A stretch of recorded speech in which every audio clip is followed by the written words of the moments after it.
Well, mga kapopong, kumusta?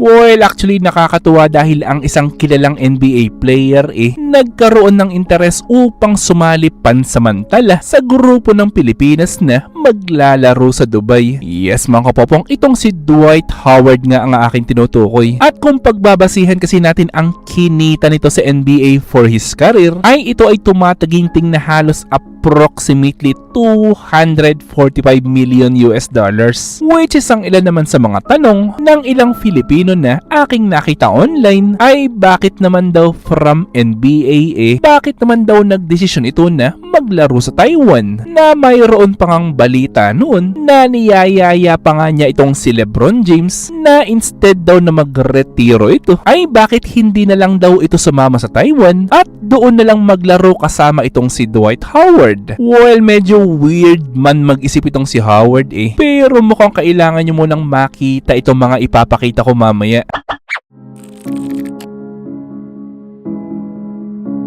Well, kung pagbabasihan kasi natin yung figure o amount ng pera na kinita nito sa NBA, which is approximately 250 million US dollars, ay totoong ang ganitong kalaking pera ay makakapagpakontento na talaga sa isang tao tulad nitong ni Howard. At paano ko nasabi yan? Well, actually kung pagbabasihan kasi natin yung pera na kinita naman ni Dwight Howard sa paglalaro sa Taiwan last year, ay dito ay marami tayong balita na matatagpuan online na sinasabing approximately 1 million US dollars ang posibleng kinita nito. Yes mga kapopong, at dyan nga sa 1 million US dollars na yan ay talagang mapapaisip ka ng wait lang, Teacher Popong. Kung pagbabasihan natin yung kinita nito noong huling NBA game nito noong 2021, di ba mas malaki pa yung kinita nito sa NBA kesa sa Taiwan? So bakit siya nagdesisyon na sa Taiwan na lang maglaro at umalis na lang ito ng NBA?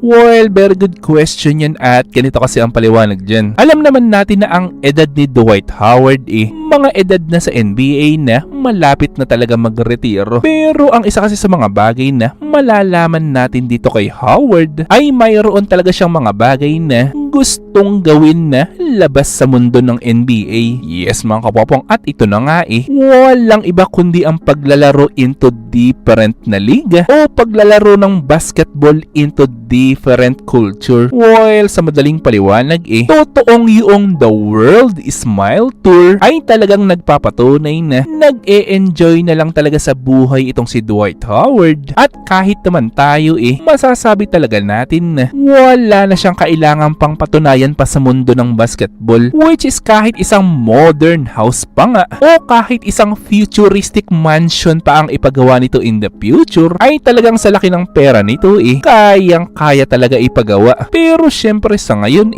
enjoy na enjoy muna itong si Dwight Howard sa kanyang mansion doon sa Atlanta, na ang halaga naman nito halos 8.8 million US dollars o halos 484 million pesos sa pera natin. Well, buti na lamang hindi siya natulad sa ilang NBA player na noong nasa peak ng kasikatan ay walang ginawa kundi waldasin yung mga pera na kinikita nila sa NBA, na I think alam nyo naman siguro kung sino-sino yung mga NBA players na naghirap na lamang. Pero kung hindi kasi ako nagkakamali, and also correct me if I'm wrong, ay sabihin man kasi natin na nagbibigay ng statement itong si Dwight Howard patungkol sa kagustuhan nito na pumasok ng PBA dito sa Pilipinas. Pero ang pagkakaalam ko kasi after nitong magiging laban niya sa Dubai ay mayroong mga balita na babalik ulit sa NBA itong si Dwight Howard.